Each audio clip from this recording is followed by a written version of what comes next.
Hello everyone. Today I'll be dealing with the topic contemporary British poetry or postmodern British poetry. So before moving on to the postmodern poetry, let's look at what the postmodern age is. So postmodern age is after the Second World War, that is during the mid 20th and the late 20s.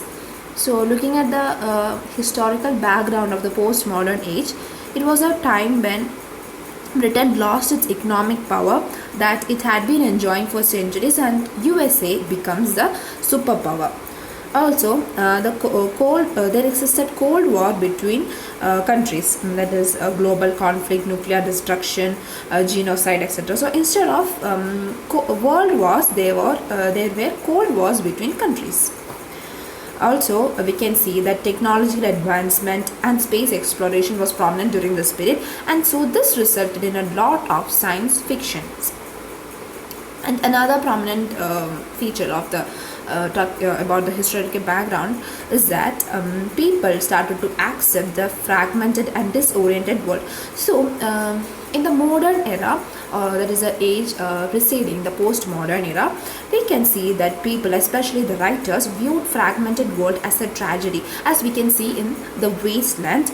So, but in the postmodern era, they started accepting it as part and parcel of life. So they understood that the materialistic world is beyond any redemption. Okay, now moving on to the contemporary British poetry or the postmodern poetry. So to begin with, let's look at the term postmodern poetry. So the term postmodern poetry can lead to a great deal of confusion for many people, though the ideas behind such poems are fairly easy to understand. So the term postmodern just simply indicate a style that followed the modern movement in art and writing. It is often described as a work around just following the world wars, that is the two world wars of the 20th century. Okay.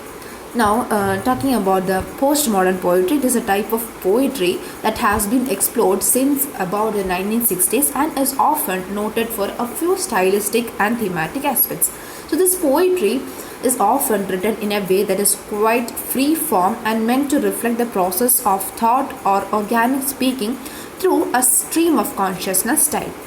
And these type of poems can be difficult to read and understand, and actually this is done often on purpose as a way of reflecting the poem back to the reader. Now, postmodern poetry often deals with the themes of meaninglessness or lack of reality and frequently demonstrate an existential point of view. Okay, now let's look at the core ideas or characteristics on which contemporary poetry is built on. So the post-modern poetry often includes themes of restlessness and is usually written in a free format.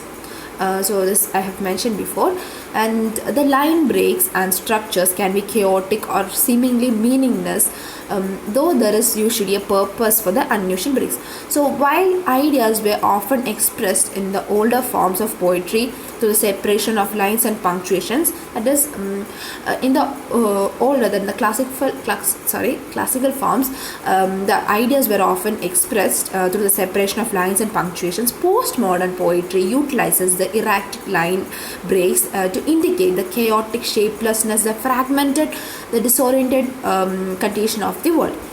So the very form of the poem serves to reinforce the idea that forms are meaningless and that purpose cannot be imposed upon the work. Also, the word order and choice in postmodern poetry can also be complicated or difficult to understand. The narrative of such poems might be written in a stream of consciousness style that follows the thoughts or words of the speaker without consideration for the reader. So this is usually intentional, and it serves to remind the reader that he or she is outside of the poem and is only seeing what the poet wishes him or her to see. So such poems may even mock the reader's attempt to create meaning from the work, to extract, to get that meaning from the work, and it also reflects the separation between poet and the audience. So these type of poetry, especially the postmodern poetry, actually ridicules the attempt the attempt of the reader to claim to get a meaning, to extract a meaning from the work which he is reading, okay. So now postmodern poetry can frequently deal with existential as seen in the poem On the Move by Tom Gunn, or in nihilistic themes. So while existentialism and postmodernism are not synonymous, they are frequently related.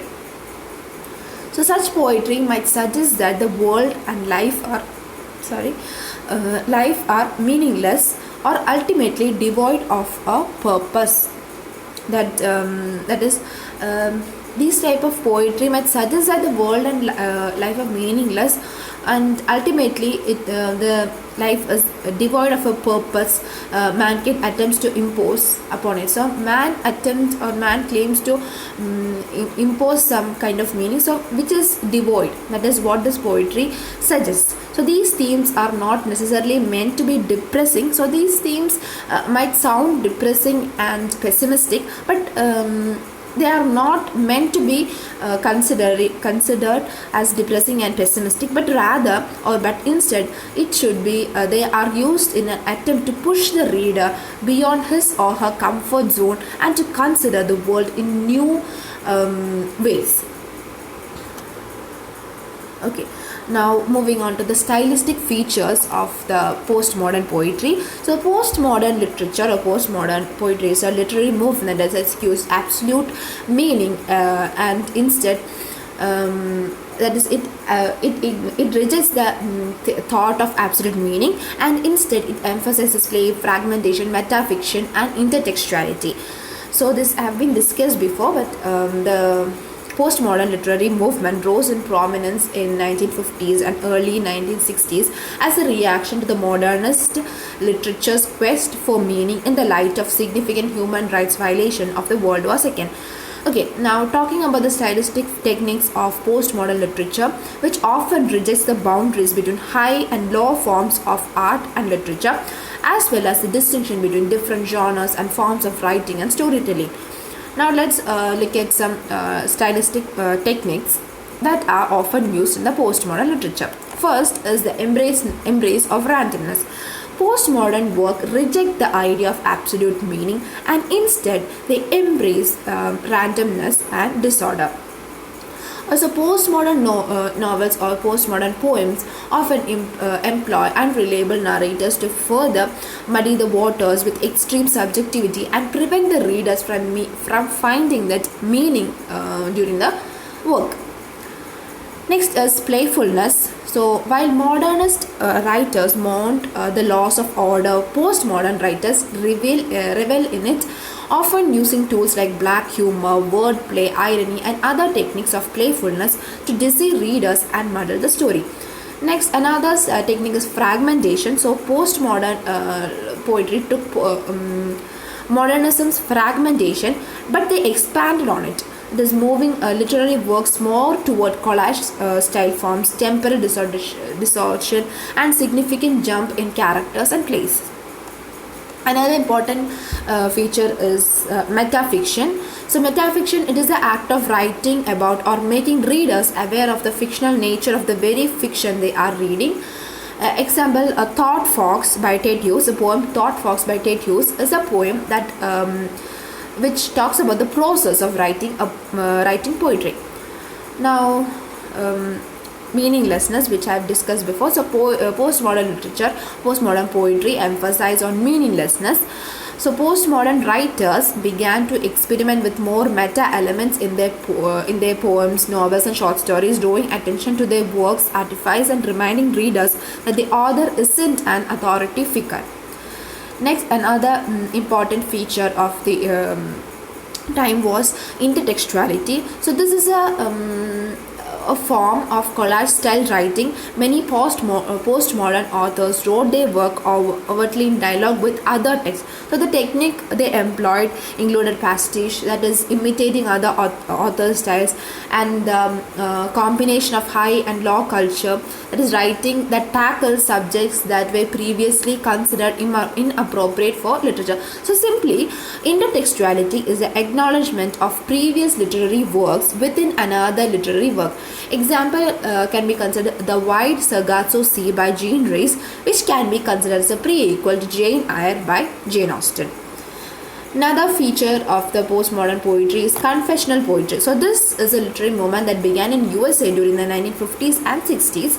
So these poems are personal confessions of the poet, and the themes of such poetry are divorce, sexual abuse, death, depression. And the poets who wrote these confessional poems include Sylvia Plath, Anne Sexton, Robert Lowell, etc. Another important feature is pastiche, that is the taking of various ideas from previous writings and literary styles and pasting them together to make new styles. That is, just think of the collage. So that is, it is a combination of different genres to create a unique narrative. Another feature or stylistic technique is temporal distortion. It is the use of non-linear timelines and narrative techniques in a story or in a work. That is, example can be considered Catch-22 by Joseph Heller. And next is minimalism and maximalism. Minimalism means the use of characters and events which are decidedly common and non-common exceptional characters, while maximism means disorganized, lengthy, high detail writing. Another prominent stylistic technique is magical realism, the introduction of impossible or unrealistic events into a narrative that is otherwise realistic.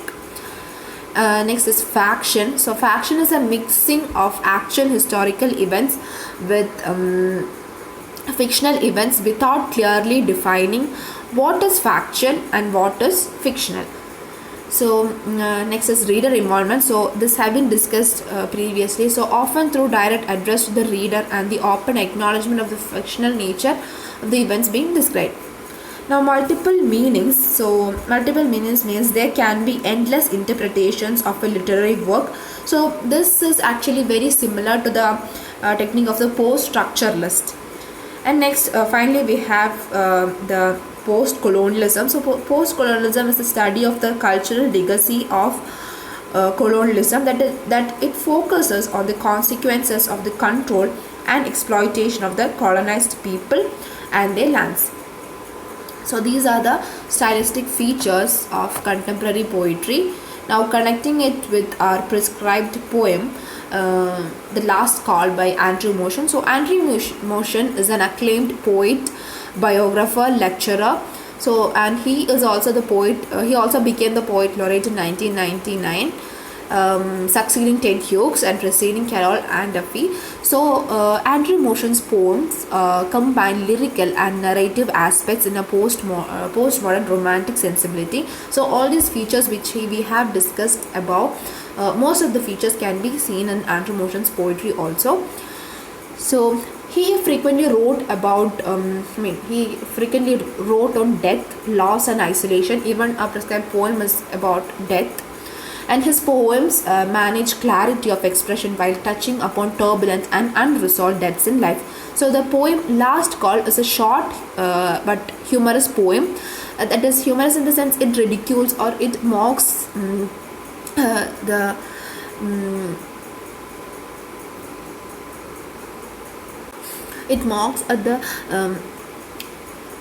the meaninglessness of life. That is, death is the leveler for everyone. So this poem is about a man who is dying and tries to think about his situation in a funny and more positive light.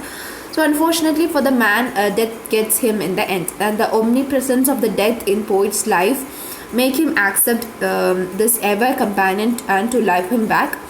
And the primary concern of the poet is the truth value rather than the rhetorical aspect.